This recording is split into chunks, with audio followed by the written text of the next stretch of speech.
Hola, amigo, buenos días. Buenos días, Miss. Buenos días. ¿Cómo amanecieron? Buenos días. Bien, bien. ¿Y usted? Bien, también, gracias a Dios. Muy bien.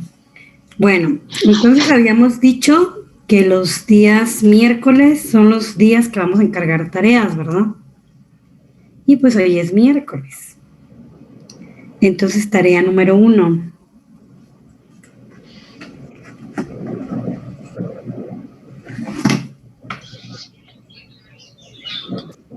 Ok. La tarea número 1 va a consistir en lo siguiente, jóvenes. De manera individual, por favor, van a buscar un artículo de organismos modificadamente genéticos y su relación con la biotecnología y la bioinformática. Buscar un artículo. Buscar un artículo de los OMG y su relación con la biotecnología y la bioinformática. ¿Qué es lo que van a hacer con este artículo? Van a realizar una presentación en PowerPoint para el día lunes que tenga máximo 10 diapositivas, sin contar la portada ni las referencias. ¿Sí? ¿Y qué es lo que quiero que pongan en esa diapositiva? Van a poner el ejemplo del organismo modificadamente genético que consultaron. Van a consultar el objetivo del artículo, la metodología que se utilizó para el artículo, los resultados a los que llegan, una conclusión personal, no la del artículo, sino personal, y por supuesto la introducción del artículo. ¿Sí? El orden es primero es la introducción, ¿ok? Y luego ya todo lo demás. Ok, repito, van a consultar un artículo de un organismo modificadamente genético y la relación que tiene con la biotecnología y la bioinformática. Puede ser que en el artículo no venga tal cual este tópico, sin embargo, al momento de ustedes leerlo, ustedes pueden sacar estos puntos. ¿Qué relación tiene esto con su carrera y con la materia como tal? ¿Ok? Entonces, ¿qué van a consultar? Van a consultar la introducción, el ejemplo del OMG, el objetivo del artículo, la metodología o procedimiento, los resultados a los que llegan los autores, la conclusión, pero personal, ¿sí?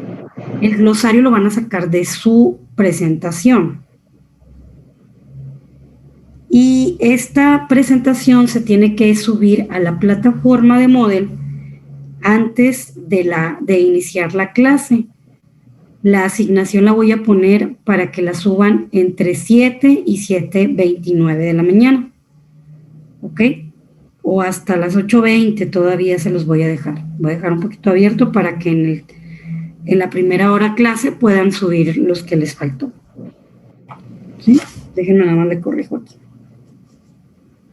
8:20. Ok, ¿qué es lo que vamos a hacer?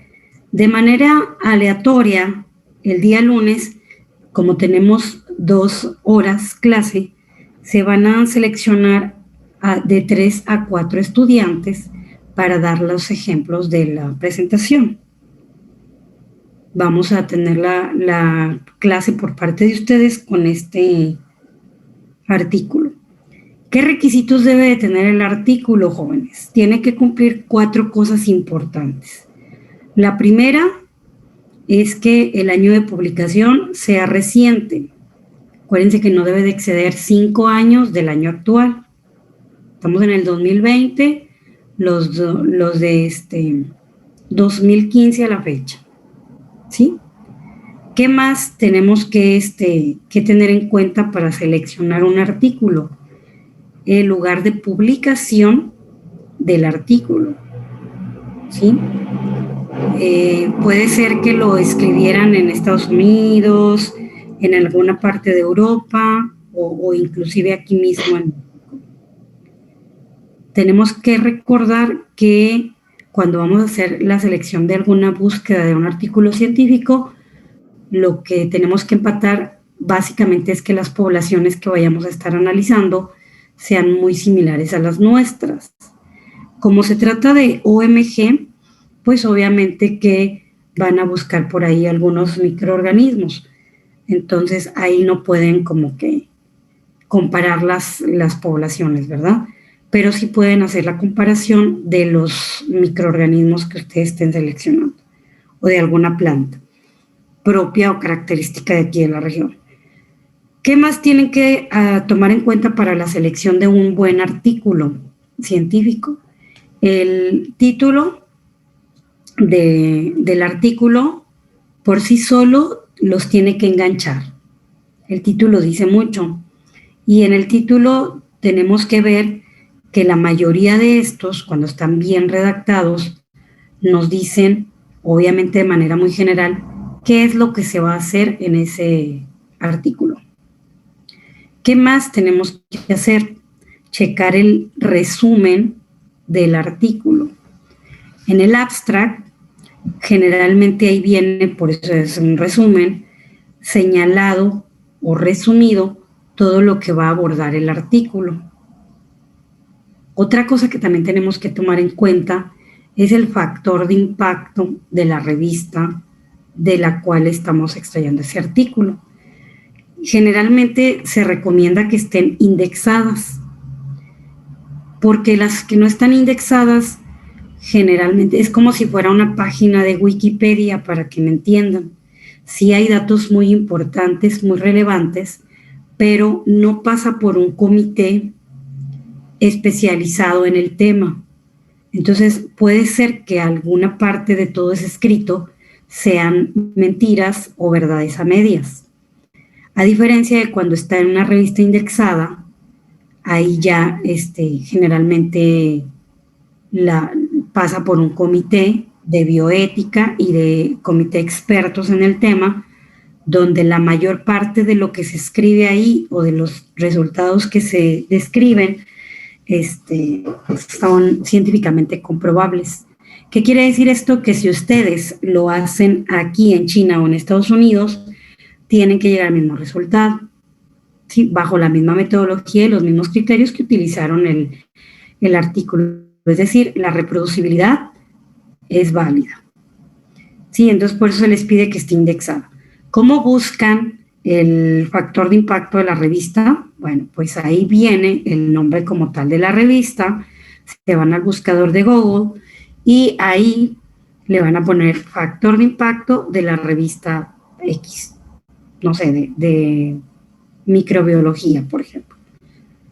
Y ahí les va a aparecer una lista donde les va a decir el factor de impacto de esa revista de tal a tal año. Generalmente la mayoría de las revistas vienen por periodos de 3 a 5 años y algunas sí vienen por año. Entonces es como quien dice el ranking que tiene la revista, el factor de impacto.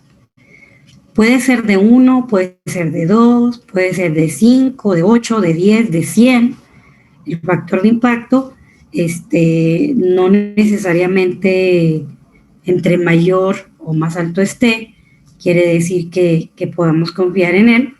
Obviamente que son más experimentos los que se desarrollan y por supuesto que el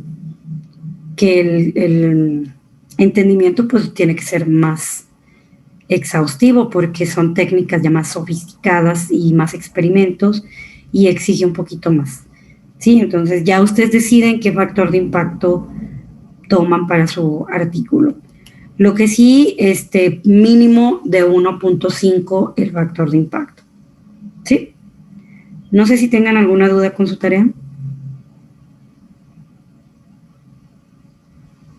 Yo sí, No, Dígame. buenos días. Buenos días. En la metodología, ¿la vamos a redactar o solamente la vamos poniendo en forma de lista? ¿O cuál sería la forma en la que la estaríamos redactando? Usted sabe, porque solamente recuerde que tiene 10 diapositivas. Nada Ok. más. Entonces usted sabe si quiere gastar 5 diapositivas en la redacción de la metodología, o usted sabe si le quiere dar más énfasis a la introducción o a los resultados. Ya eso es de manera personal. Yo no le puedo decir eso porque a lo mejor desde mi punto de vista, claro, para mí es más importante los resultados que la metodología. Pero a lo mejor para usted no, a lo mejor para usted es la metodología. Entonces eso ya es a criterio personal. Ok, perfecto. Sí, sí. Miss, Ok. o sea que, por ejemplo, son 10 diapositivas con la información Así y es. luego ya con la portada pueden ser 11 y con las referencias, por ejemplo, 13. O hasta 15, sí. Ah, ok. Pero de contenido temático propiamente del artículo, solamente son 10 diapositivas. Muy bien, Y Miss. de tiempo para explicar su presentación tienen entre 15 y 20 minutos. ¿Sí? ¿Por qué? Porque voy a tener entre 15 y otros 20 minutos para la sesión de preguntas y respuestas. Va a ser como un seminario. Quien me pregunta cuánto texto en diapositivas, pues nada más acuérdense la regla de oro, no tienen que pasar más de 10 renglones en sus diapositivas. ¿Sí? Entonces, en el doctorado y en la maestría me decían mucho que cuidara la regla del 6x6, o sea, 6 renglones como máximo. Pero ustedes pueden poner hasta 10 y eso ya es exceso de texto. ¿Sí? Entonces, ojo porque en las rúbricas no las he subido en la plataforma, pero guíense con la rúbrica de evaluación de presentaciones orales del cuatri pasado, por favor. ¿Sí? Ok. Ya de esas se guían para que puedan realizar su presentación. ¿Ok? Muy Sí, bien, Miss. Miss. Y bueno, pues obviamente que el artículo lo van a seleccionar dependiendo del área que a ustedes les guste. Pueden seleccionar un artículo que hayan modificado genéticamente algún microorganismo, si les gusta la microbiología, o pueden a lo mejor combinar microbiología con cuestiones clínicas para la formulación de algún principio activo, de algún medicamento, y allá están combinando dos áreas. Si les gusta, por ejemplo, el área de, no sé, de agronomía, pues cómo modifican genéticamente hablando una planta y para qué o cuál es la finalidad de hacer eso. ¿Sí? Entonces ya depende del área que a ustedes les gusta. Entonces, pues bueno, tienen lo que es jueves, viernes, para poder hacer su tarea. ¿Ok? Y no está Ok. complicada. Lo Entonces, único que sí es que tienen que leer mucho. Para el lunes, sí. Sí, de nada. ok. ¿Ok? Bueno, entonces no hay dudas pues ya con respecto a su tarea. Puede llevar imágenes, ¿verdad? Eso también es a su criterio, hija. Gracias. De nada. Sí, ya depende de ustedes lo que ustedes quieran poner plasmar en la presentación. Acuérdense, chicos, que las presentaciones básicamente por sí sola habla, pero también es una herramienta, es un apoyo para ustedes, porque ustedes son los que van a dar la clase. Entonces, si por ejemplo, no sé, ustedes solamente ponen puros subtítulos o palabras claves en su presentación, pónganse en el lugar de las otras personas que vamos a estar escuchando su clase. Para ustedes pues va a ser muy fácil, muy sencillo, con palabras clave, porque es el tema que desarrollaron, del cual vienen estudiados. Pero yo no voy a saber qué significan esas palabras clave, ¿sí? Entonces, ojo también por ahí, porque la presentación tiene esas finalidades, tanto que a la persona que me está escuchando con la clase, que le quede claro al momento de ver la presentación, como a ustedes que sea la herramienta o el apoyo. Sí, tiene que ser con la cámara encendida el día que les toque dar su presentación y tienen que estar presentables para su presentación. ¿Ok? Muy bien. Porque puede ser que le toque, no sé, a lo mejor le toca a Abril, a lo mejor le toca a Sergio, a lo mejor a Alicia, no lo sé. ¿Por qué? Porque vamos a hacer un sorteo. ¿Sí? Entonces, Lisette, por favor, le encargo, hija, usted sí es la que me está llevando la asistencia, ¿verdad? Sí. Le encargo, por favor, la lista de asistencia para, Sí, de hecho, para saber yo. hoy. Ah, ok. Para saber quiénes son los que se quedaron o quiénes se fueron. Por ejemplo, no sigo sin ver a Daniel. Bueno, no sé si está en la otra. No está. ¿No saben algo de Daniel? Daniel no ha dicho nada, Miss, pero hasta el momento las únicas que se fueron fue Carla. Carla se cambió la tarde. Ajá. Lili, pero Lili se fue a otra universidad. Ah, Y son los únicos, y el único que se agregó fue Fabián, pero ya tengo la lista actual. Ahorita se la paso por su correo. ok, muchísimas gracias, hija. Sí, también me falta por ahí Cuauhtémoc Quintero. No, él sí está en el grupo, Miss. Ah, ok, perfecto. Bueno, entonces, nada más les encargo eso, y si tienen alguna duda o algo con respecto a lo que van a desarrollar, con toda confianza me lo hacen saber. Sí, nada más acuérdense que sí tarda un poquito en contestar, pero sí estamos ahí pendientes de responder. ¿Ok? Sí, gracias. Va. Bueno, noticias tristes, aparte de su tarea. Fíjense que estuve revisando las evidencias de su evaluación diagnóstica. Yo creo que alguno de ustedes ya vio ahí las revisadas. Y yo creo que revisé como unos 10, de 10 a 12 de sus evaluaciones, hacía conciencia, y ninguno ha pasado. Creo que la calificación más alta es un 50, lo que llevo hasta ahorita. Y entonces me preocupa porque ni siquiera la primera que les pregunté, que era como la importancia del DNA, RNA y proteínas, de los que revisé, por supuesto, a conciencia, se quedan cortos en la respuesta. O sea, tienen la idea y está parcialmente bien contestada, ¿verdad? Pero les falta la respuesta.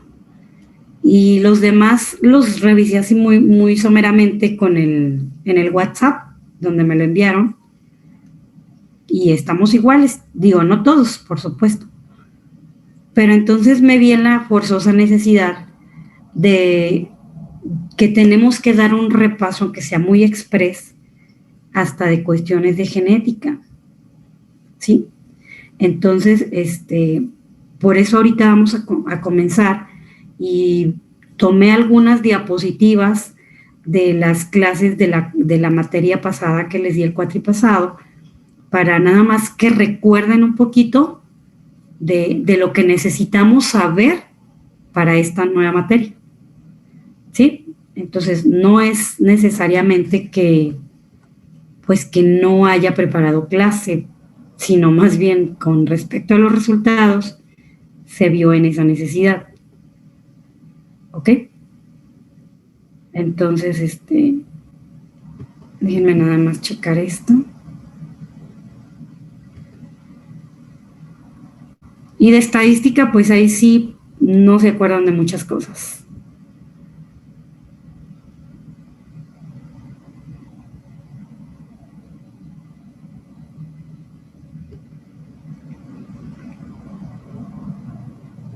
Muchos no recuerdan ni siquiera la diferencia entre correlación y proporción, y casi la gran mayoría no se acuerda de la P, que es la probabilidad de la significancia estadística, o el margen para la zona de aceptación o rechazo de algún investigación. De manera general, obviamente, ¿verdad? Entonces, sí, tenemos de estadística, sí vamos a resumir o a ver un poquito más extenso, nuestro repaso. Pero bueno, compartir pantalla.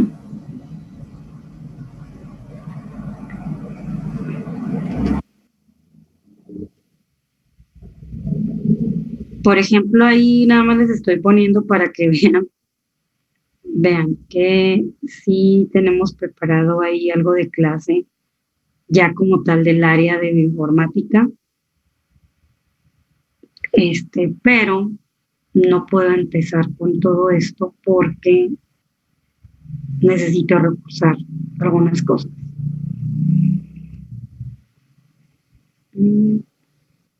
Repaso. Ok.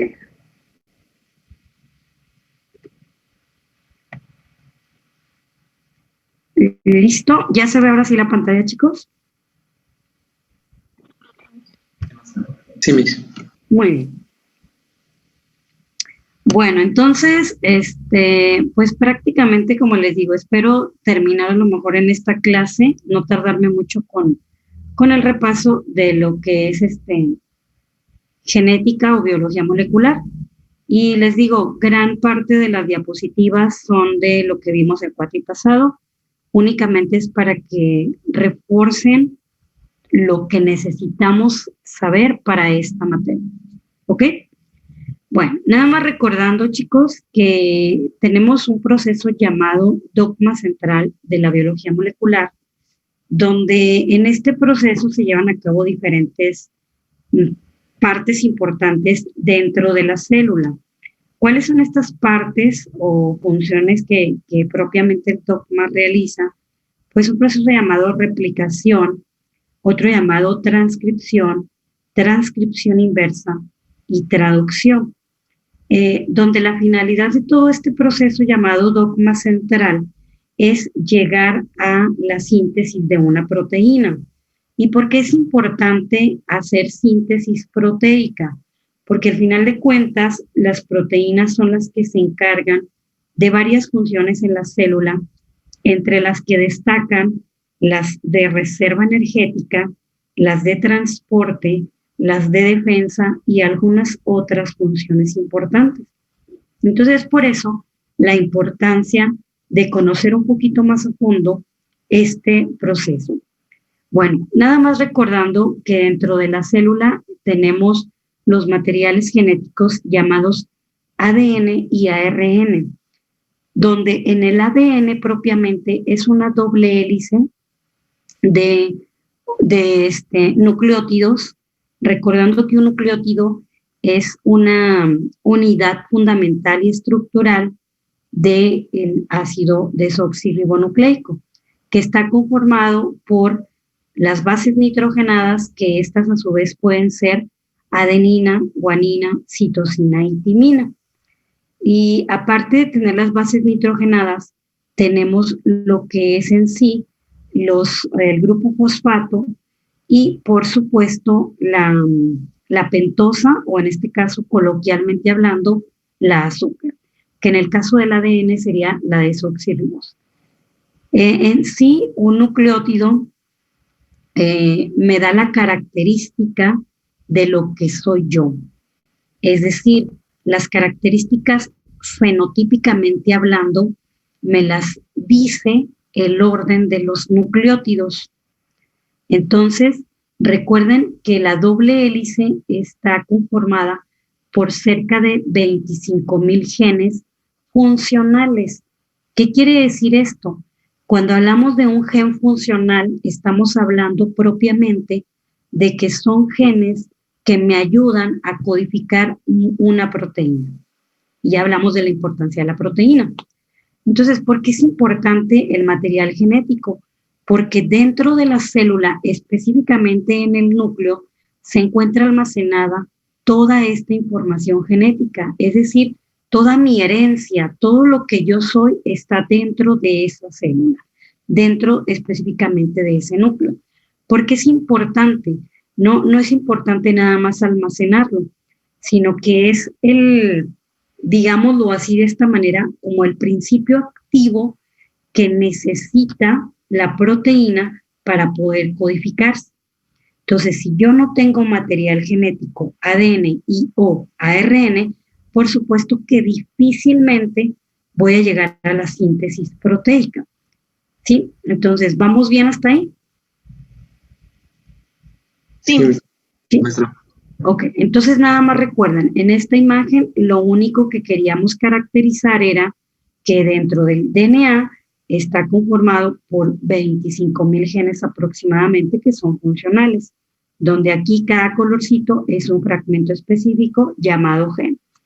Y un gen puede ser una secuencia corta o larga de estos famosos nucleótidos que me van a dar ciertas características. Yo tengo un gen que me va a codificar para la proteína de la glucosa o la reserva energética. Tengo un gen que me va a codificar para el color de mis ojos. Tengo un gen que me va a codificar para la enfermedad de un cáncer de mama, por ejemplo, donde prácticamente estos genes están apagados, como el encendido o el apagado del foco de su casa. Todos están apagados esos genes, por ejemplo, los oncogenes, que son los famosos genes que me ayudan a la formación de células en mal estado o malignas. Entonces, ¿de qué va a depender de que se enciendan estos genes? Pues prácticamente del estilo de vida que yo le estoy dando a mi organismo. Si yo fumo, si yo tomo, si yo me desvelo, si yo no como frutas y verduras, si yo vivo cerca de una industria que despide ciertos gases importantes, si yo propiamente traigo genética o herencia directa de algún gen, pues por supuesto que la probabilidad o la P que les preguntaba, pues va a ser más grande o mayor a ser susceptible de en algún momento dado tener que encender ese gen. Y por supuesto que se manifieste en alguna enfermedad como el cáncer. ¿Ok? ¿Vamos bien hasta ahí? Sí, Miss, todo bien. Sí, Miss. ¿Dudas, no? Ok. Bueno, entonces aquí es el dogma central famoso que comenzamos con una doble hélice, un ADN, que es nuestra cadena templada. Recuerden que esa doble hélice pasa por un proceso importante llamado desnaturalización, donde prácticamente esta doble hebra lo que hace es que se separa y nos deja dos cadenas, pero de manera lineal, donde en el proceso del dogma central, una de las dos hélices se va a tomar como cadena templada o cadena molde. ¿Para qué? Para que ocurra el proceso de transcripción y pueda haber esa expresión génica. Sí, acuérdense que la importancia del DNA es prácticamente almacenar la información genética dentro del núcleo para poder llevarla a los subsecuentes pasos, que en este caso sería la transcripción. Ojo, no quiere decir, jóvenes, de ninguna circunstancia que el ADN se convierta o se transforme en ARN. Simplemente sí ocurre un proceso donde hay un cambio de una timina por un uracilo. Por eso podemos ver aquí el complemento de la adenina, en este caso sería la timina, si fuera una cadena de DNA. Y aquí estamos hablando de una cadena de ARN. Por lo tanto, en lugar de ir la timina, por eso va el uracilo. Entonces, les explicaba yo el cuatripasado que esto es literal como tener el complemento o la pareja ideal, donde tenemos la llave y la cerradura que perfectamente va a abrir alguna puerta de interés. Entonces, prácticamente es esto, que la doble hélice se va a lograr unir con su complemento para poder hacer el proceso de transcripción. Y esta la va a tomar como cadena molde.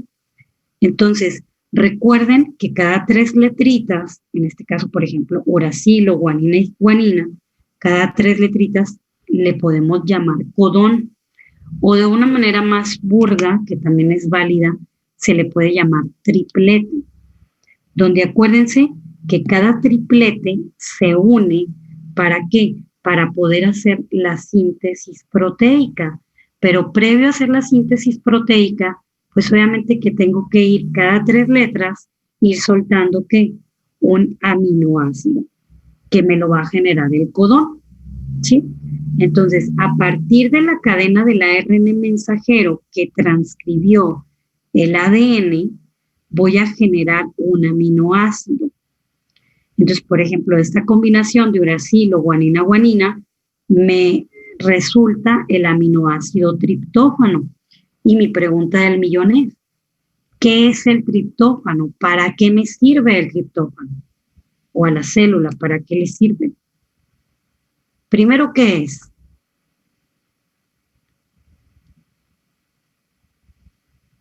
¿Es un aminoácido? Un ¿Vale? aminoácido. Un aminoácido esencial. Aminoácido esencial, ¿qué más? ¿Para qué me sirve? ¿Cuál es la El importancia de esto? Era el de la hiperactividad, ¿no, Miss? ¿El de la queja? El de la hiperactividad. Digamos lo que sí se la puedo poner como un cuartito de punto porque no se centra la importancia en eso. Sí es parte de las funciones, por supuesto, pero no es de las más relevantes o importantes. Bueno, está relacionada con el sistema nervioso, Miss. ¿De qué manera, Sistema Fabián? de alerta, ¿no? Ayuda a producir... Pues bueno, según están diciendo que tiene que ver con lo de la hiperactividad. De aquí que supongo que tiene que ver algo así con que tiene que ver en la hipnosis nerviosa, ¿no? En su mayoría. Le seguiría poniendo un cuarto de respuesta. Digo, es lo mismo que le comentaba a su compañera. Sí es parte importante, y por supuesto que es una de las funciones, pero no es de las principales. ¿Sí? Al ser un aminoácido esencial, ¿qué quiere decir esto? Que necesita ser consumido. Necesita ser consumido. El organismo humano no lo produce por sí mismo. Ok. Entonces yo necesito ser consumido a través de la dieta, ¿verdad? Sí. Ajá. Ok, perfecto. Entonces, ¿qué onda con el triptófano? Aparte de lo que ya me dijeron.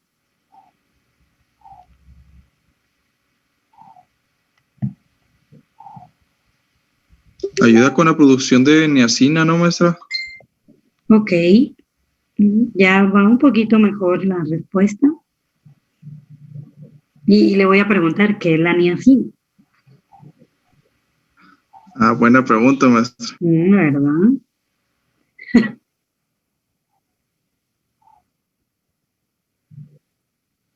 Ujú. Pero esa respuesta va encaminada con la hiperactividad, hija. Digo, está correcta, ¿eh? Pero va encaminada con la hiperactividad. ¿Qué es el triptófano? Cuando vieron en microbiología las pruebas bioquímicas, no vieron algo del triptófano. Cuando vieron urea.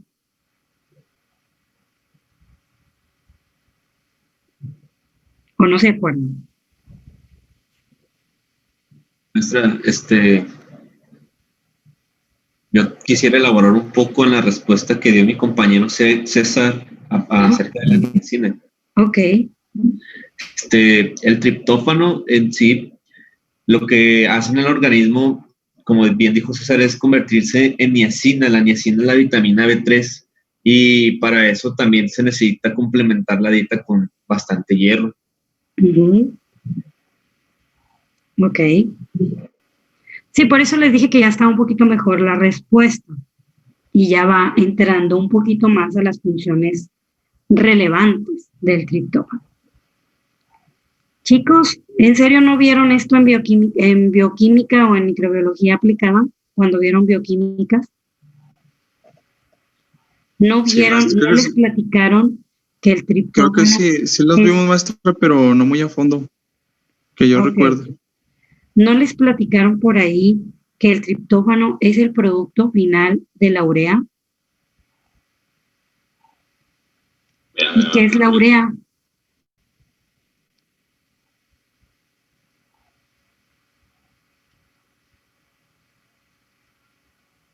¿Para qué hacen una prueba de urea, bioquímicamente hablando? A la urea. Preguntó primero qué era, ¿no, maestra? Ujú.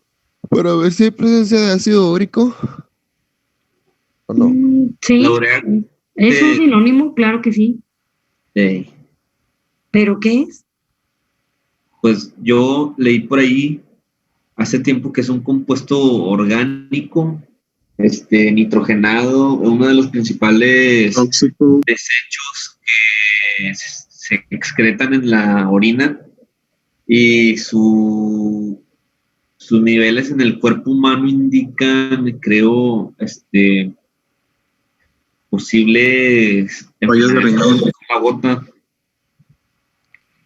Precisamente la urea es si lo queremos ver de esa manera, nos ayuda a desechar ciertos compuestos tóxicos al organismo. Por eso cuando hay personas que están enfermas de los riñones, no se han fijado que les piden química sanguínea dentro de sus exámenes porque les piden los datos importantes de la creatinina y de la urea. Y aquí lo importante es que el triptófano es el producto final de la urea, es decir, cuando ya hace bioquímicamente hablando el proceso la urea de descomposición para poder eliminar los tóxicos que están dentro de nosotros, quien sale es el triptófano. Entonces, en base a esto, en la respuesta que dio su compañero y lo poco que complementé, ¿cuál será la importancia desde ese punto de vista del triptófano? Es el que se encarga de hacer una regulación, ¿no? Uh-huh. ¿Verdad que es más importante esta que la otra respuesta que estaban dando? Sí. Me permiten porque me están hablando y no sé quién sea. Mis. Sí. Ah. Ay,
Una disculpa, chicos.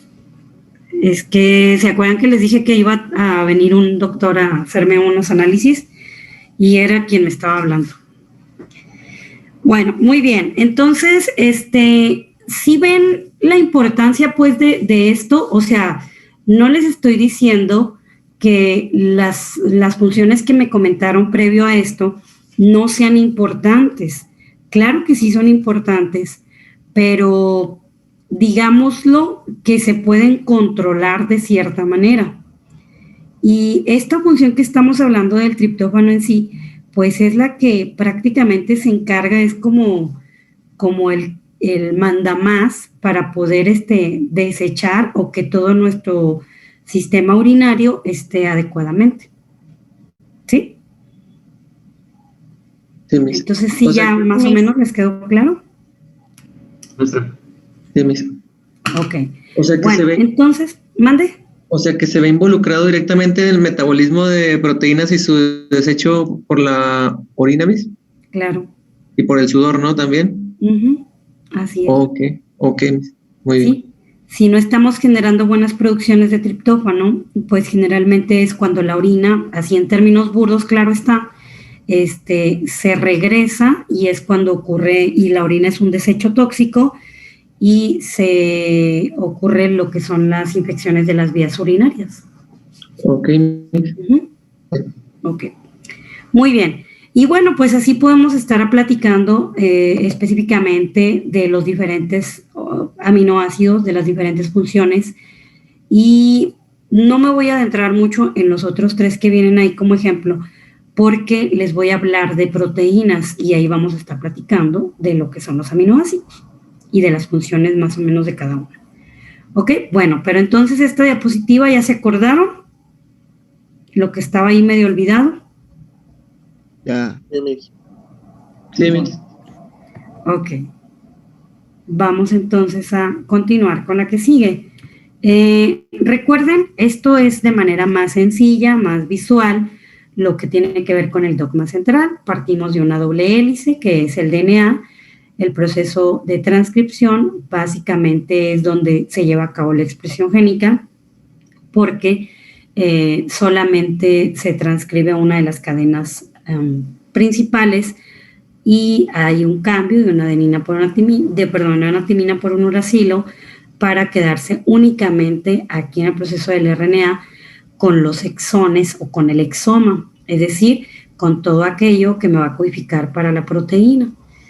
Y los intrones o el ADN basura, que anteriormente así se le llamaba, pues son removidos para poder, a través del splicing alternativo, para poder llevar a cabo la síntesis proteica.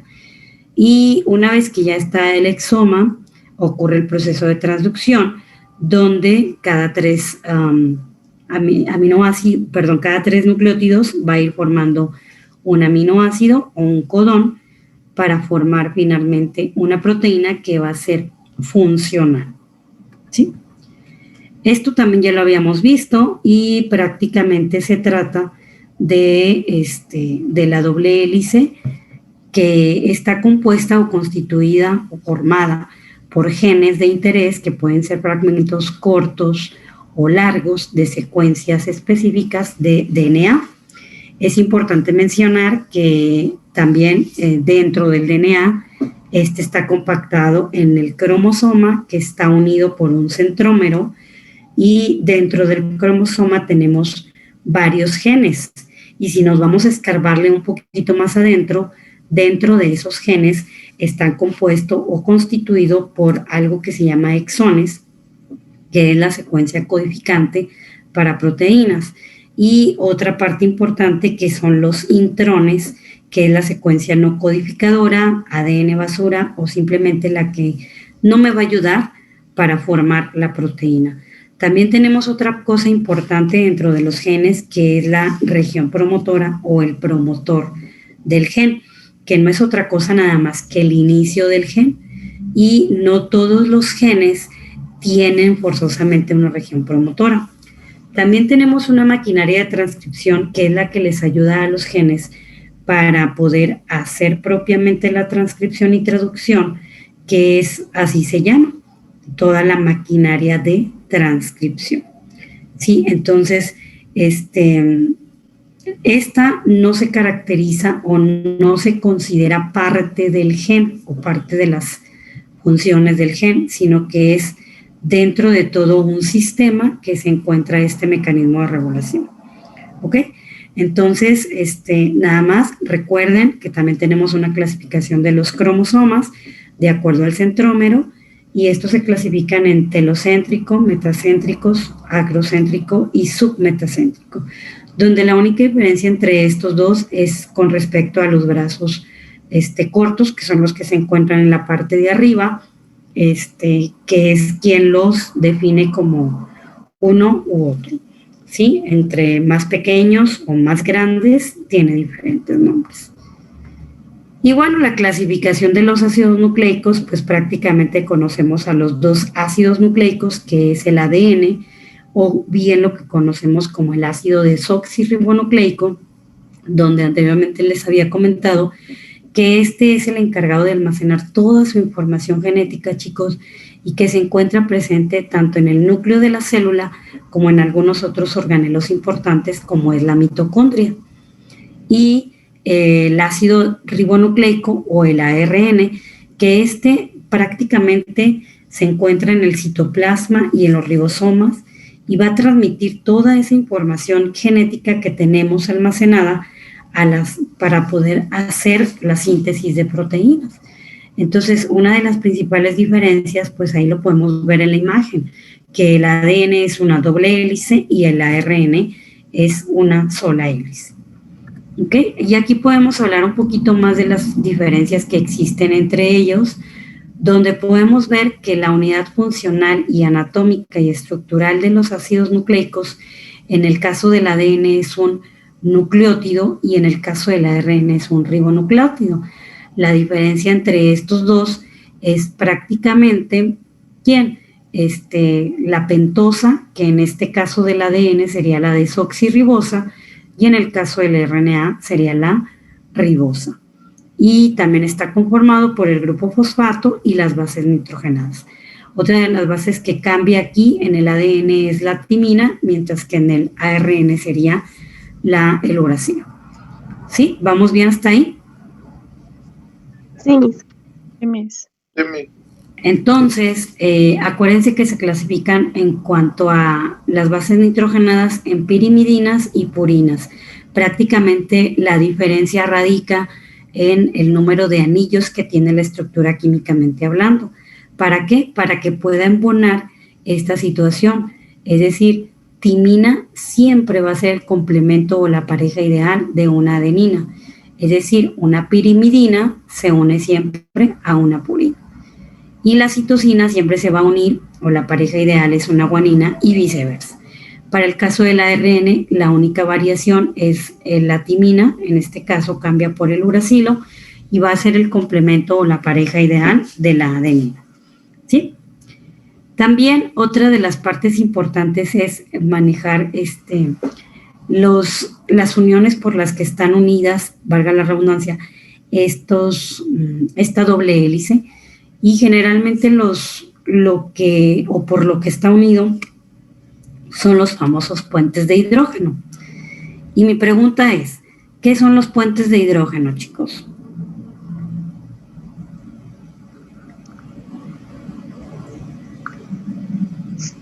Enlaces químicos, Miss. Enlaces químicos, ok. ¿Qué más? ¿Alguien tiene alguna otra respuesta? ¿No es un enlace o una estructura que permite que el ADN se encuentre más, bueno, ¿cómo decirlo? ¿Más estable?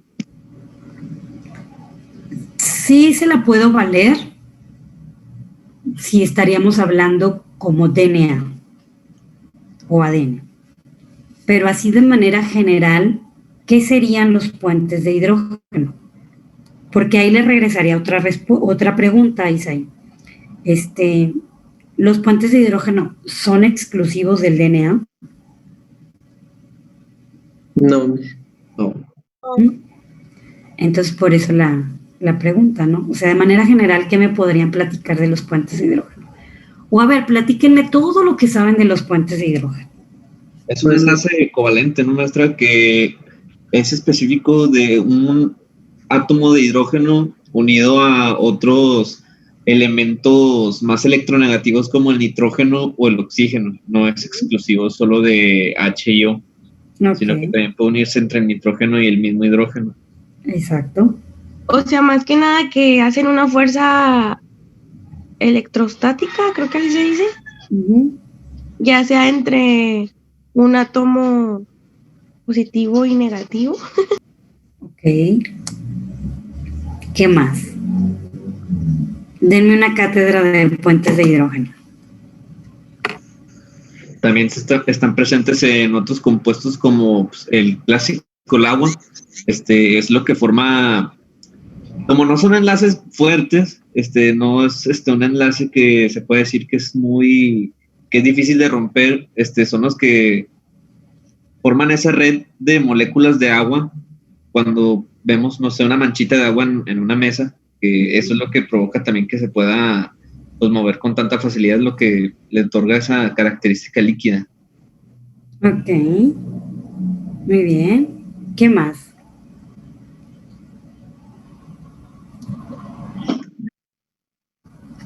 Bien. ¿Alguien más?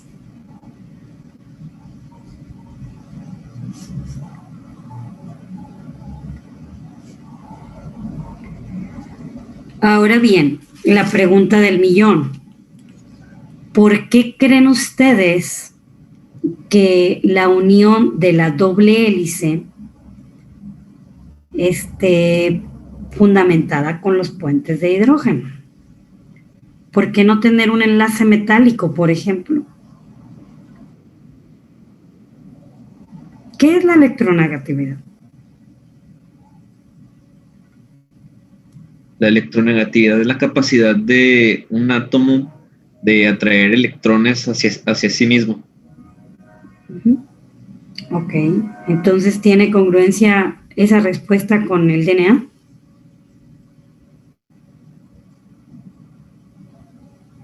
Podría ser porque está, ¿cómo le puedo decir?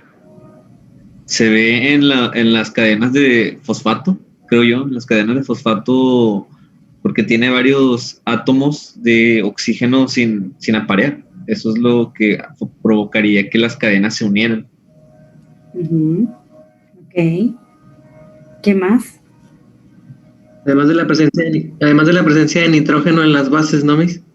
Que es fundamental, como habían dicho, que el puente de hidrógeno, al ser un enlace químico covalente, que se aparean hidrógeno con algún átomo de nitrógeno, de oxígeno, con algún átomo de oxígeno o de nitrógeno, pues hay presencia de en las bases nitrogenadas, entonces se puede hacer un enlace que brinde estabilidad a la estructura del ADN. Ok. ¿Y no podría ser entonces un enlace metálico ahí? Creo que también tiene que ver con la facilidad de su enrollamiento en las histonas, la formación de cromosomas. ¿Se acuerdan que la clase pasada, bueno, el cuatri pasado, perdón, habíamos estado platicando que la cadena de DNA tiene la capacidad de hacerse doble hélice de manera lineal, pero también tiene la capacidad de volver a renaturalizarse por medio de la temperatura o la no temperatura. Bueno, ¿por qué ocurre eso? Por todas las respuestas que ustedes han estado dando. Cuando le ponemos temperatura, ¿qué es lo que hacemos? Literal, hagan de cuenta nada más que estamos recortando esos puentes de hidrógeno. ¿Sí? Porque las fuerzas son más débiles con respecto a la temperatura que se le agrega. Y cuando nosotros lo dejamos a temperatura ambiente o le ponemos temperaturas frías, ¿qué es lo que va a pasar? Que estas interacciones van a ser más fuertes entre sí por todo esto que acaban de explicar. ¿Sí? Entonces, ¿por qué no puede ser bajo ninguna circunstancia un enlace metálico o un enlace iónico, por ejemplo? ¿Cuál es la diferencia entre uno iónico y uno metálico? El metálico es como el que está presente en algunas sales, como la sal, valga la redundancia, que es un átomo de sodio y uno de cloro. Y creo que tiene que ver con su estructuración, porque esos enlaces metálicos tienen una configuración de cubo. Ok. Y esa estructura, pues en primera no sería compatible con un compuesto como es el ADN. Ok. Dice Sergio en el chat, muestra otra respuesta. A ver, déjame la veo. Es que no me apareció naranjita. Uno comparte y el otro quita un electrón. Ok, son enlaces generados por las cargas. Bueno, muy bien. Ok. Y eso es el iónico, ¿verdad? Y el metálico. Esos se forman por la atracción de electrones. Atracción de electrones. ¿Entre quién y quién? Ah, perdón, atracción de iones, me equivoqué. Pero ¿entre quién y quién, hijo? Entre los electrones, si no recuerdo. Le falta por ahí a su respuesta. Está parcialmente bien.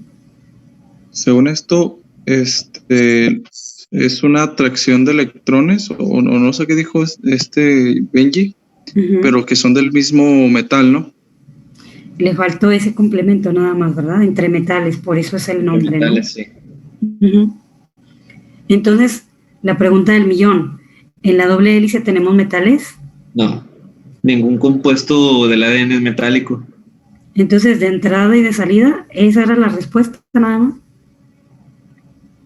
¿Sí? No puede ser un metálico porque pues no tenemos metales ahí.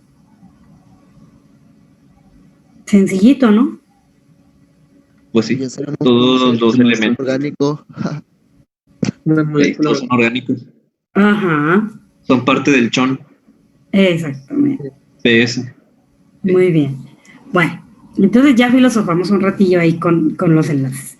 Pero es importante, chicos, y ya se están fijando que realmente necesitamos tener ese conocimiento de los fundamentos. Por eso siempre les pongo mucha lata que es importante saber fundamento de todo. Porque, por ejemplo, la mayor parte de los maestros queremos la respuesta corta y clara y concisa. Y lamentablemente la mayoría de los alumnos filosofan demasiado y acaban repitiendo y repitiendo lo mismo. Y la respuesta estaría parcialmente bien, como por ejemplo Benjamín le faltó nada más lo de los metales. Pero es parte importante del concepto, del fundamento.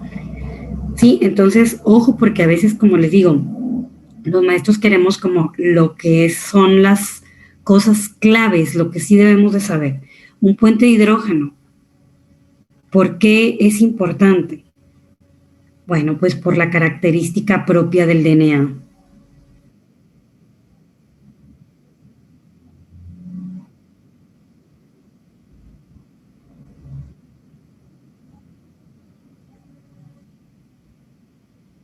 Sí, y es una buena respuesta. Básicamente también porque viendo la base nitrogenada y el sacárido del ADN y el ARN, pues poseen varios hidrógenos terminales.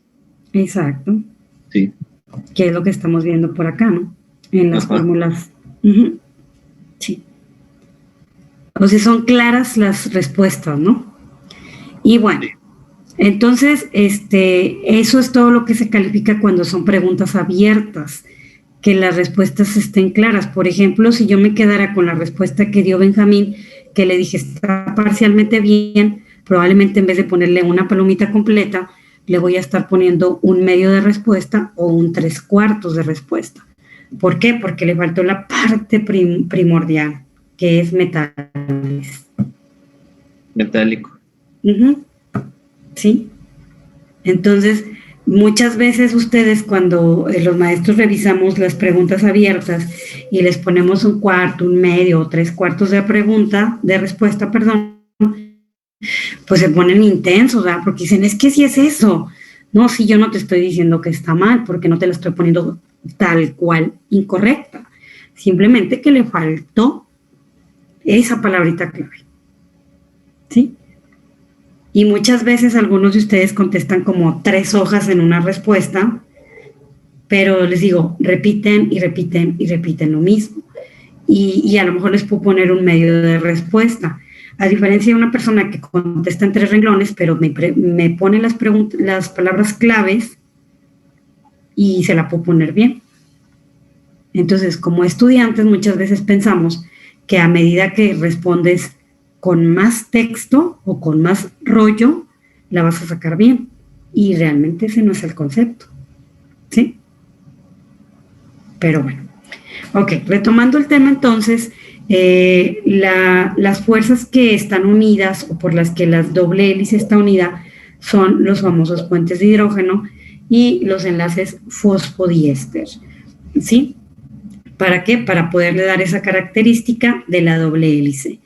Y bueno, tiene una dirección que está básicamente es del extremo 5' al 3' y viceversa, del 5 al 3 y del 3 al 5.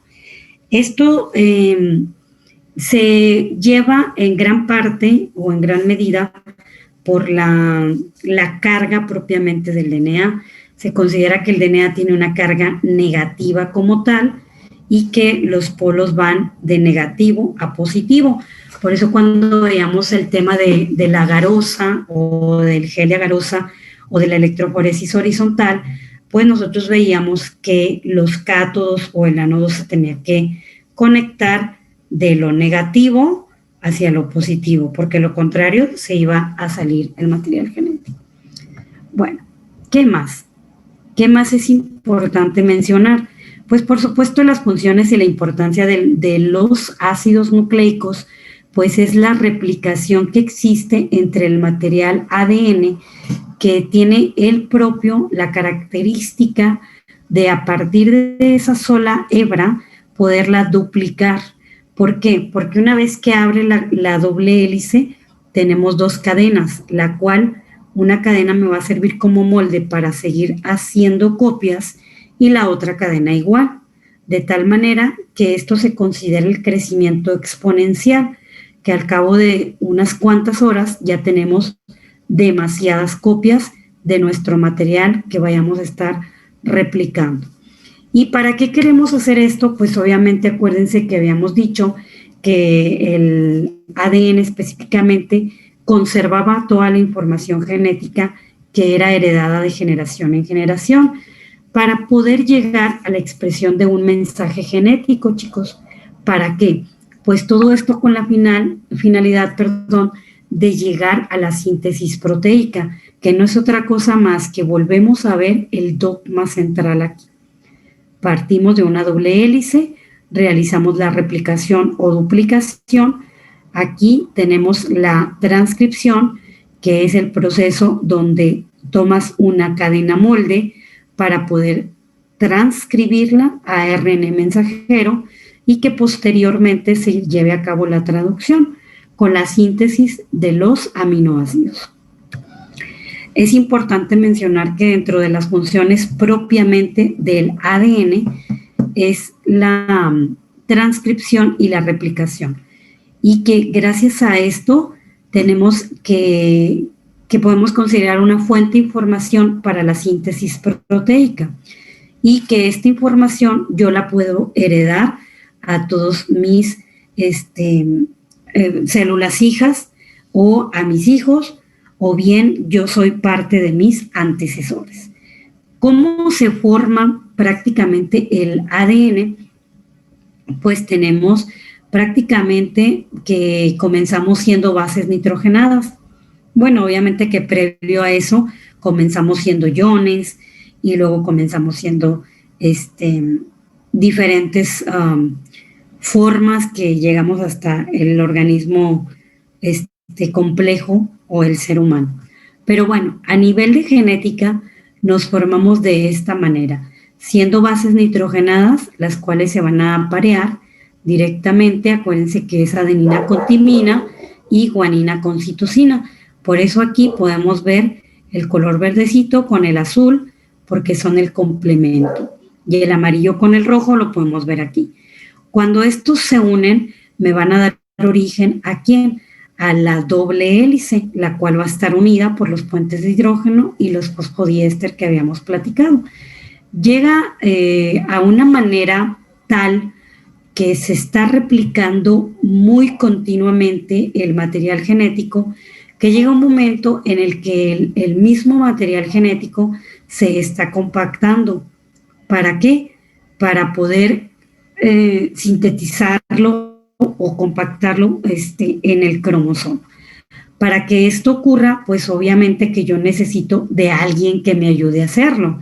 Y ese alguien son las proteínas de origen histonas y las no histonas, que en esta diapositiva no viene, pero son importantes mencionarlas, ya que estos en conjunto me van a ayudar a que el material genético se esté compactando de tal manera que podamos llegar a formar las cromátidas y, por supuesto, el cromosoma como tal. Los cromosomas se organizan y se ordenan dentro de la célula, específicamente en el núcleo de ella. Y bueno, tenemos pares de cromosomas que son importantes y que recuerden, dentro de cada cromosoma tenemos lo que son los genes de interés. ¿Ok? Tenemos diferentes tipos de material genético, ADN específicamente, que es el autosómico nuclear y el mitocondrial. La diferencia radica en que el autosómico nuclear lo tenemos presente en el núcleo y lo tenemos en los 22 pares de cromosomas. La única diferencia que nos hace con respecto a hombres y mujeres, ese es el último par de cromosomas, que las mujeres tenemos XX y los hombres tienen XY. Es la única diferencia, pero como les digo, todos tenemos almacenados estos 25,000 genes funcionales para proteínas. ¿De qué depende? De que yo tenga alguna situación importante de salud o fenotípicamente hablando, pues por supuesto que de factor ambiental, de mi estilo de vida y de todas estas cosas. Y también tenemos lo que es el ADN mitocondrial, que las características principales es que se encuentra, por supuesto, en la mitocondria, y que es importante mencionar que las madres son las únicas que se encargan de poder transmitirlo de generación en generación. Y por supuesto que no todo es bueno. ¿Por qué? Porque se cuenta con algunas enfermedades de origen mitocondrial que la mamá o las mujeres somos las responsables de heredarlas a nuestras sucesivos. ¿Ok? Entonces, ¿qué es lo que pasa? Que los hombres no lo pueden transmitir, únicamente son portadores. ¿Alguna pregunta hasta aquí?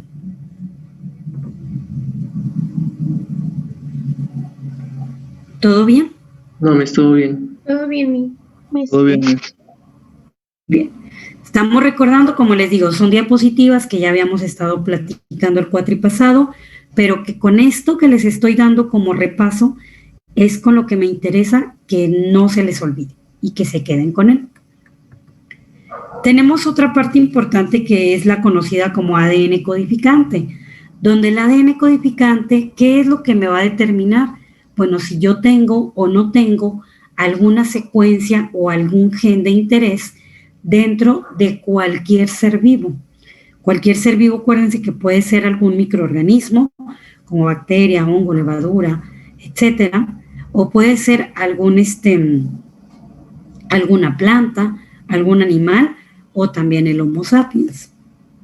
Entonces, todo lo que sea ser vivo, en teoría, tenemos genes funcionales para proteínas. ¿Por qué les digo en teoría? Bueno, porque sería muy arriesgado de mi parte, que yo no he estudiado una planta, decirles cuántos genes funcionales tiene, o un animal, o etcétera, ¿no? ¿Sale? Pero todo tiene que estar compuesto por esto. Tenemos una clasificación del ADN específicamente dependiendo de la estructura que éste tenga, que se clasifica en monocatenario o bicatenario. La diferencia entre estos dos pues radica sí en el sufijo. Cuando hablamos de monocatenario, que se representa con una M minúscula previo al ADN, estamos hablando de que es una sola hélice, ¿sí? Ustedes me pueden decir, maestra, pero el ADN nada más tiene 2 hélices. Bueno, pero ¿qué ocurre cuando está el proceso de desnaturalización? Únicamente una cadenita a molde me sirve para el proceso que sigue. Y por supuesto el bicatenario, que está compuesto o constituido por 2 cadenas. ¿Dudas hasta aquí? ¿No, Miss? Bueno, entonces acuérdense que también es dependiendo de la forma en la que se empaqueta, que podemos tener el ADN más histonas y el ADN más proteínas no histonas, que esto lo podemos ver en esta imagen, donde podemos ver que las histonas más importantes son la H3, H4, H2A y H2B. ¿Por qué?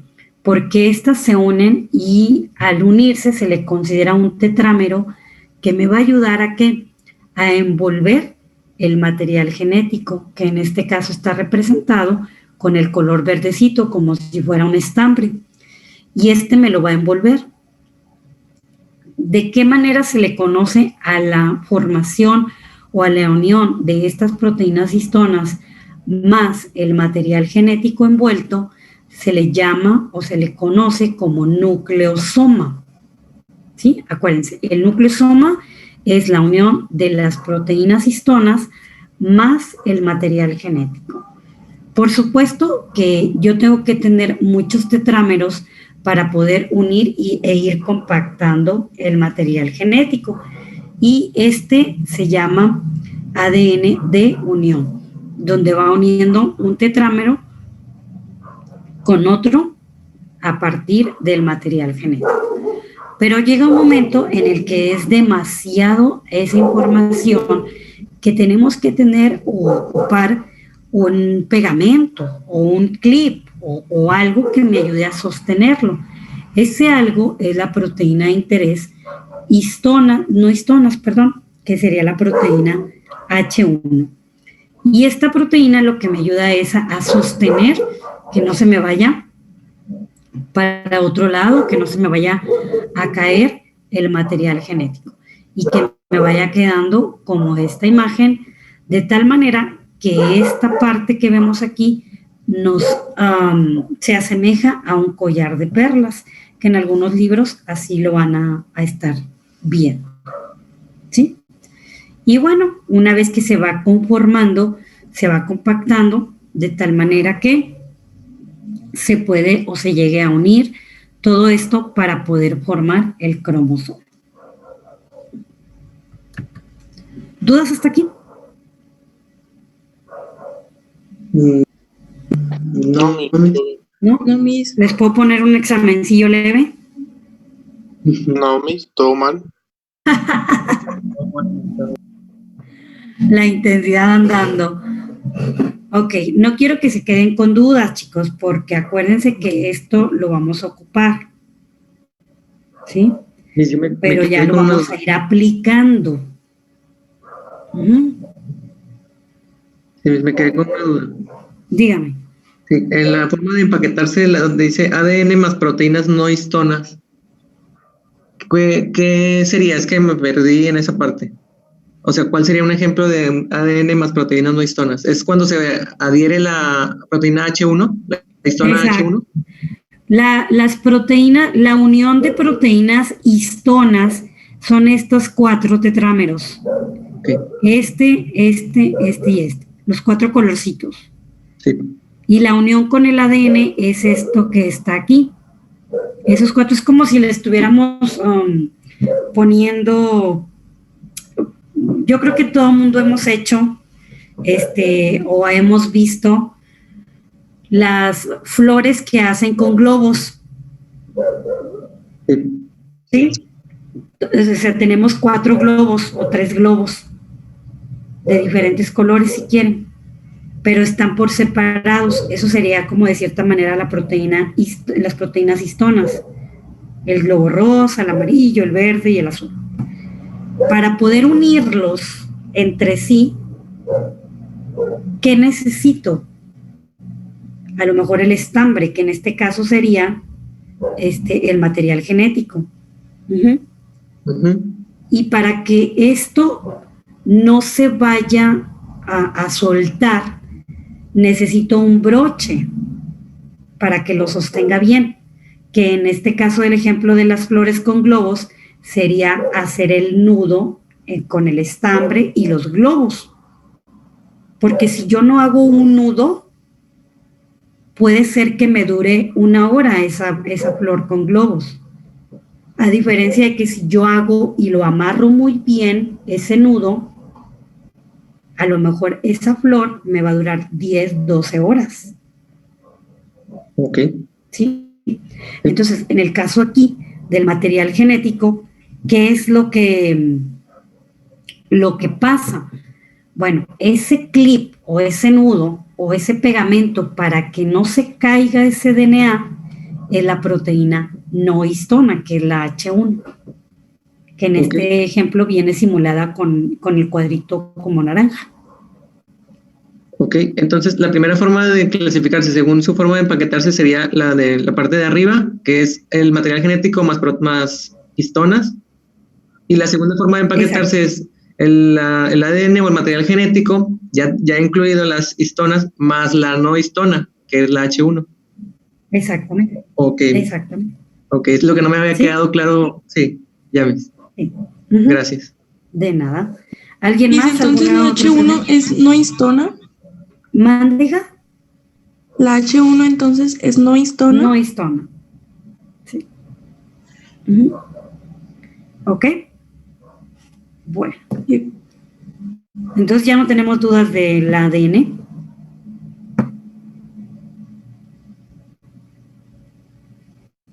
Ok. Bueno, vamos a platicar del ARN.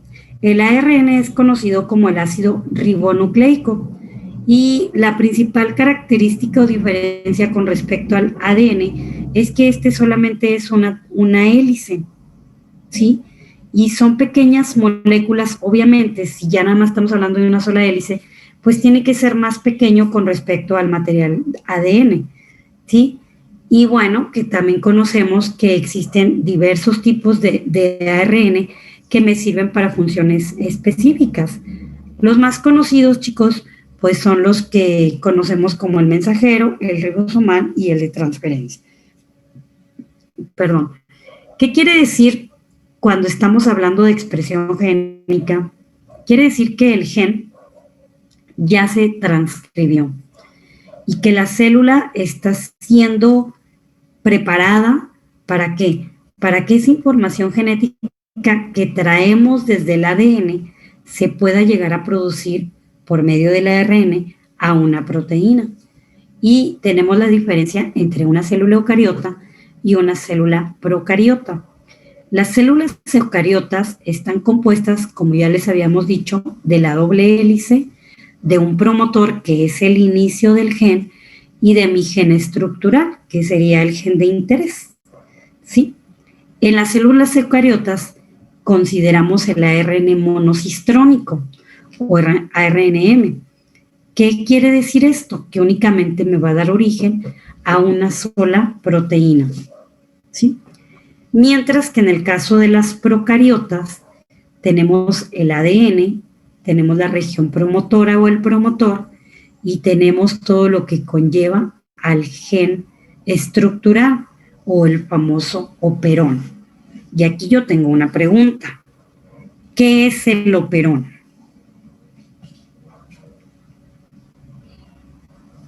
Es un conjunto de genes que están relacionados de alguna manera, que comúnmente se utilizan para o funcionan en una misma vía metabólica.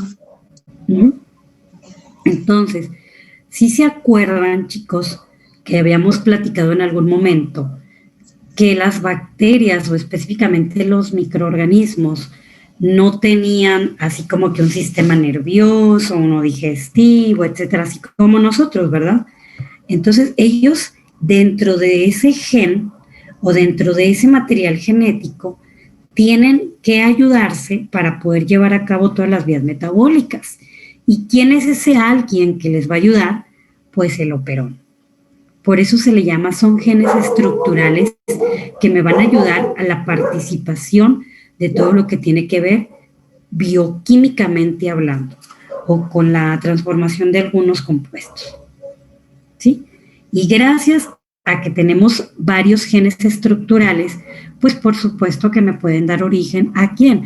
A un ARN policistrónico, que no es otra cosa nada más que llegar a varias proteínas de interés. ¿Dudas?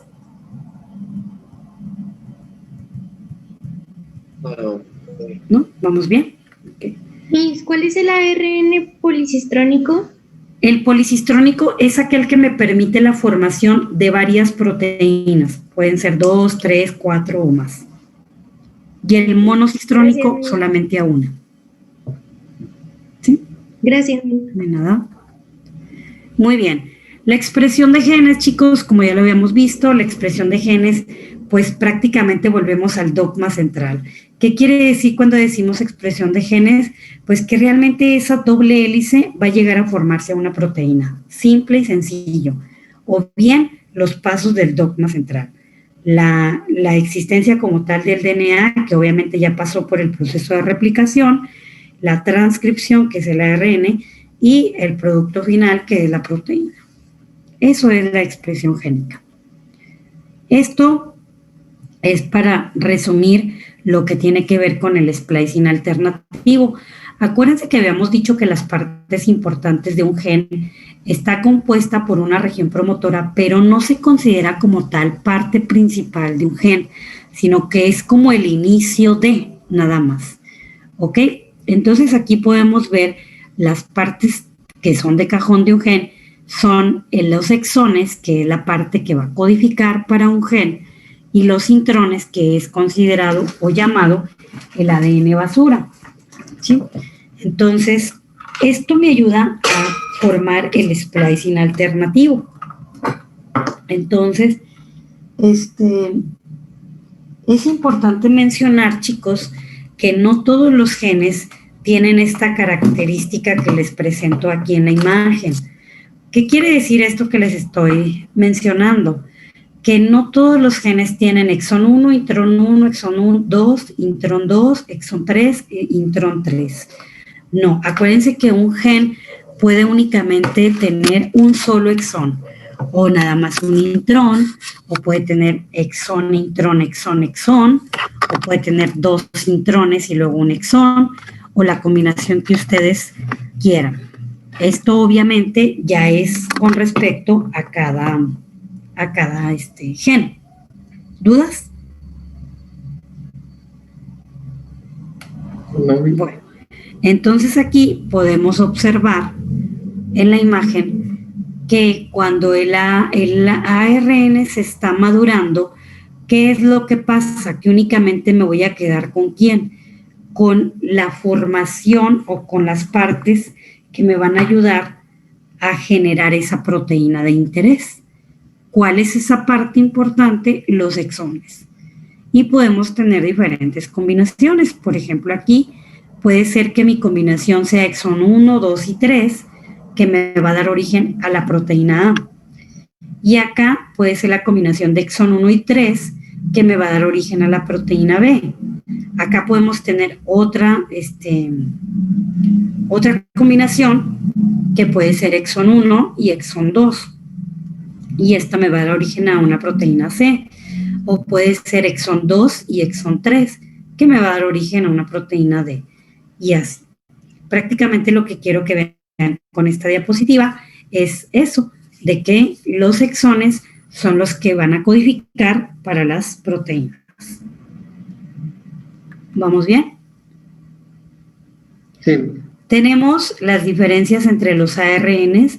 El mensajero es el encargado de llevar el mensaje, el de transferencia, de poder presentarlo también al ribosoma para poder llegar a la síntesis proteica. Obviamente que existen las variaciones entre cada uno con respecto a los tamaños, ¿sí? Pero las funciones o la importancia de estos 3 ARNs es llegar o llevar a la síntesis proteica. ¿Dudas hasta aquí? ¿No? Bueno, le vamos a dejar aquí, hasta aquí, porque la próxima clase, bueno, en la próxima clase estoy hablando el martes porque el lunes ustedes la van a dar. Vamos a platicar de lo que es mutaciones, polimorfismos, recordar un poquito de esto, proteínas, vamos a hablar de proteínas un poquito, y el proyecto de la ingeniería genética. Con eso terminaríamos. Entonces, ¿vamos bien, chicos? Sí. ¿Sí? ¿Están reforzando lo que ya se vio? ¿Ya se acordaron de muchas cosas o creen que fue muy rápido en el repaso? Digo, como es repaso que también ya les habíamos dado en la clase anterior, creo que nada más puse como las claves, las diapositivas claves. Pero ¿creen que voy rápido o vamos bien? Vamos bien, mi. Vamos bien, ¿Sí? Bueno, entonces acuérdense, esto es nada más repaso, lo estamos viendo de manera rápida porque ya es cosas que ya vimos. De las próximas semanas, yo creo que entre martes y miércoles vamos a estar viendo también repaso, pero de estadística, como las medidas de tendencia central, la estadística descriptiva, las probabilidades, las pruebas de hipótesis, qué significa una zona de aceptación, una zona de rechazo. Vamos a hablar un poquito ahí de la diferencia entre una correlación y una proporción, de una NOVA, de una TD-Student, de una Fisher, de etcétera. ¿Sí? Vamos a estar platicando muchas cosas de estadística como tal, y bueno, ya vamos a ir viendo este repaso de estadísticas. Sí va a ser un poquito más largo, que a lo mejor me va a llevar, no sé si miércoles y jueves, y probablemente de la otra semana una clase más.